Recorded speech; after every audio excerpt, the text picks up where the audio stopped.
और एक मुद्दा जो कि राष्ट्र को, देश को समझना चाहिए कि भाजपा, ये जो महंगाई और भाजपा और ये खरीद फरोख्त का जो कारोबार चल रहा है, और ये अपने उद्योगपति जो मित्र हैं उनको जो रेवड़ियां बांटी जा रही है, और ये जो बैंक से राइट ऑफ और लोन को वेव ऑफ करने का धंधा चल रहा है, तो इसी के विषय में आज की प्रेस वार्ता है। और मैं आज की प्रेस वार्ता में मेरे साथ जिला के अध्यक्ष हमारे जेडी चौहान जी और प्रदेश अध्यक्ष सुरजीत भाई हैं।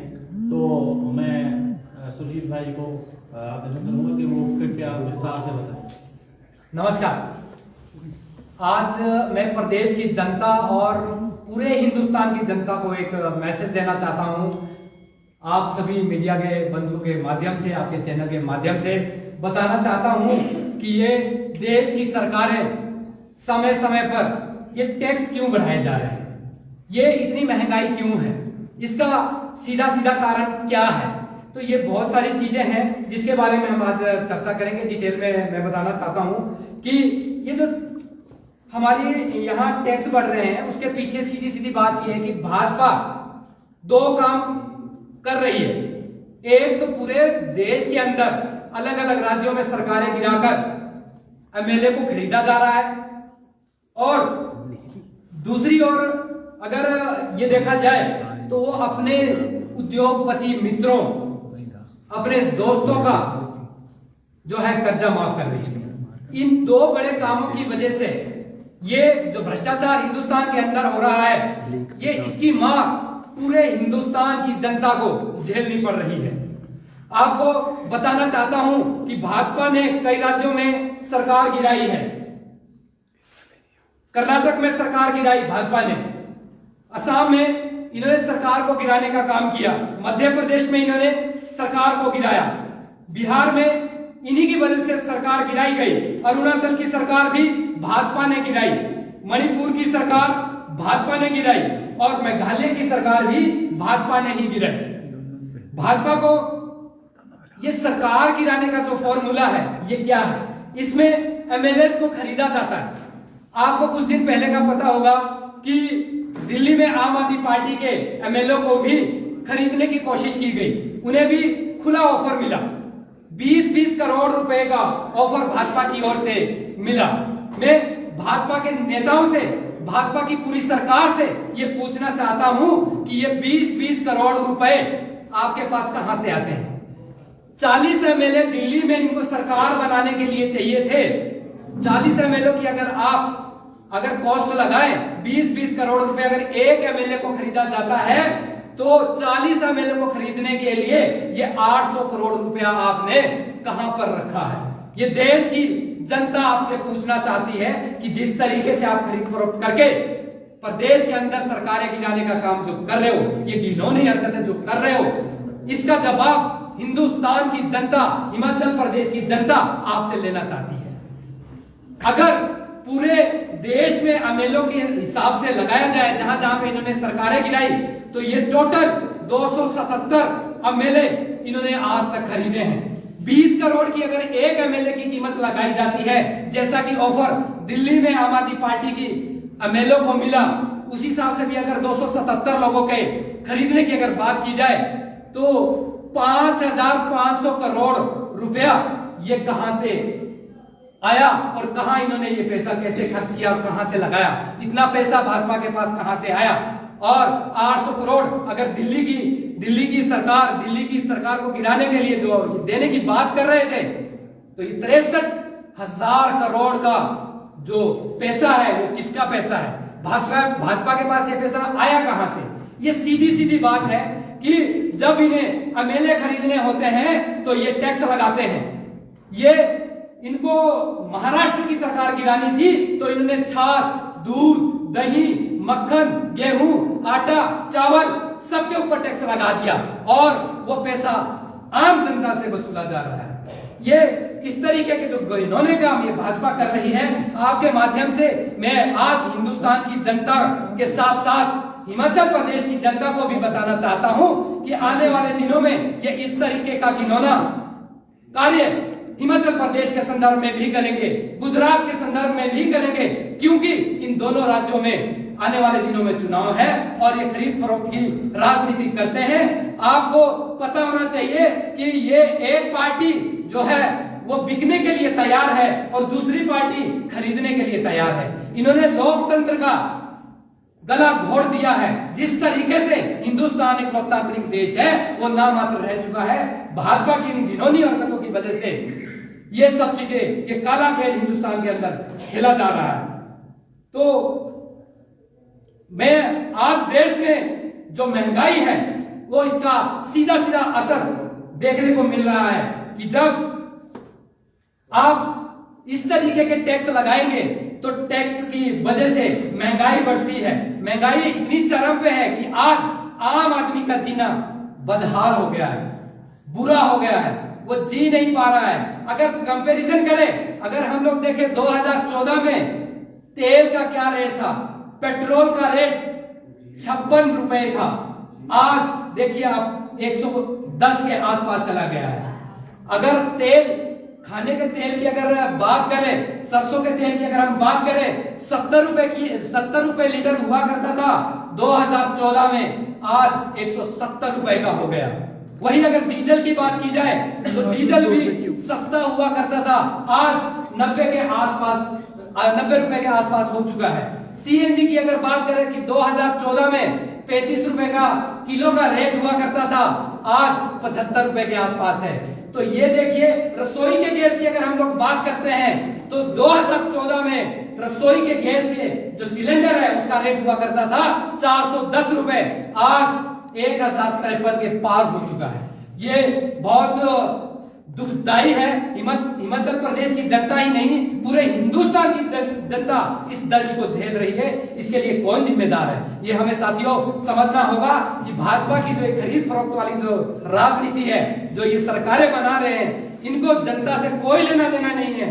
जनता से जुड़े हुए मुद्दों से भी कोई लेना देना नहीं है। इनको सिर्फ और सिर्फ सत्ता चाहिए, सरकार चाहिए। इनको सिर्फ और सिर्फ मोदी जी के जो नशा है सत्ता का, उस नशे को पूरा करने के लिए जगह जगह पे इनको सरकारें गिरानी है, एमएलए खरीदवाने हैं और इसके लिए इनको पैसा चाहिए। जनता के ऊपर समय समय पर इनकी ख्वाहिशों को पूरा करने के लिए टैक्स लगाया जा रहा है, हर चीज को महंगा किया जा रहा है। तो इस तरीके से आज जनता का जीना दुर्लभ हो गया है। आम आदमी जो है बहुत बुरे दौर से गुजर रहा है। हाल ही में प्रधानमंत्री जी ने एक घोषणा की थी, एक अपील की थी देश के लोगों से, लाल किले से, कि भ्रष्टाचार को खत्म करने के लिए आप हमारी मदद कीजिएगा। इसी के चलते हमारे राष्ट्रीय संयोजक और दिल्ली के मुख्यमंत्री श्री अरविंद केजरीवाल जी ने इनसे पूछा कि अगर आप चाहते हैं और आपकी बात अगर सही है, सही मायने में आप हिंदुस्तान से भ्रष्टाचार खत्म करना चाहते हैं, तो हमारे कुछ सवाल हैं, आप उन पर ईडी और सीबीआई की रेड करवाकर उसकी जांच करवाए।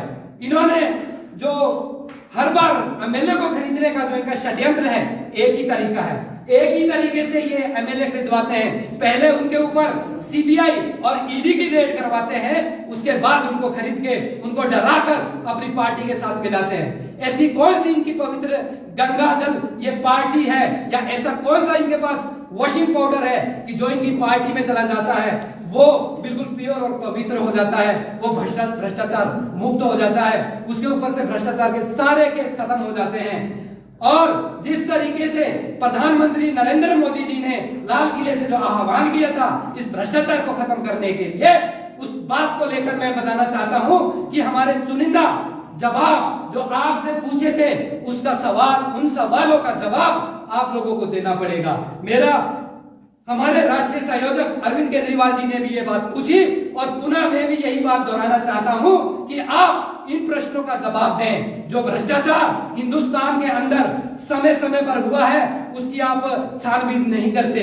आप सिर्फ एमएलए और सरकार खरीदने के लिए ईडी और सीबीआई का प्रयोग करते हैं। क्या ये इसी चीज के लिए जांच एजेंसियां बनी हुई है? क्या इसी चीज के लिए ये रखा हुआ है? क्या इसी चीज के लिए सिस्टम बनाया गया है? तो मेरे वो 5 सवालों में से मैं पहला सवाल लेना चाहता हूं कि हिमाचल प्रदेश के अंदर पेपर लीक मामला हुआ, आप उसकी जांच करवा दीजिए। आपने आज तक कोई उचित कार्रवाई नहीं की, कोई मोटी यहां पर कार्रवाई नहीं हुई जिसकी वजह से जो दोषी है वो जेल में गए हो, कोई बड़ा भ्रष्टाचारी इसमें जेल में नहीं गया है। अगर आप भ्रष्टाचार को वाकई में ही और असलियत में ही खत्म करना चाहते हैं तो जिन्होंने हिमाचल प्रदेश के अंदर जो ये पेपर लीक का मामला हुआ उसको अंजाम दिया, उन लोगों को जेल में डालें। दूसरी बात, गुजरात में 22,000 करोड़ की ड्रग्स पकड़ी गई। एक बड़े उद्योगपति के जहाज में 22,000 करोड़ की ड्रग्स पकड़ी गई, जो केस आज कहीं भी रजिस्टर नहीं हुआ। आप अगर भ्रष्टाचार को खत्म करना चाहते हैं तो ईडी और सीबीआई की रेड उस जहाज के ऊपर डलनी चाहिए जिस जहाज में ये 22,000 करोड़ की ड्रग्स देखी गई, पकड़ी गई। अगर आप भ्रष्टाचार को असलियत में खत्म करना चाहते हैं तो गुजरात के अंदर जो 50 से ज्यादा लोगों की अभी जहरीली शराब पीने से मौत हुई उसकी जांच करवाइए, सीबीआई और ईडी को वहां पे रेड करवाइए, क्योंकि पिछले 27 साल से गुजरात के अंदर आपकी सरकार है, वहां पे तो आप छापे नहीं करवाते। आप छापे करवाने के लिए लगे हैं आम आदमी पार्टी की लोगों के ऊपर, आम आदमी पार्टी के एमएलए और मंत्रियों के ऊपर।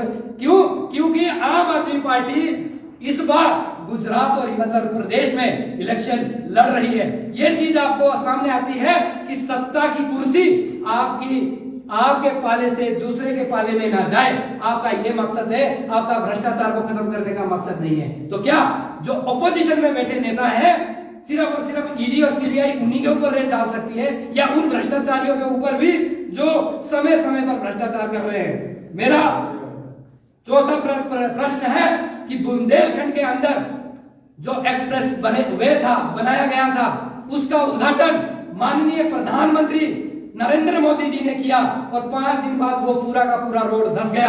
अगर जांच करवानी है, अगर आप चाहते हैं कि भ्रष्टाचार को हिंदुस्तान से मिटाना है तो आप बुंदेलखंड के इस मामले की जांच सीबीआई और ईडी से करवाएं।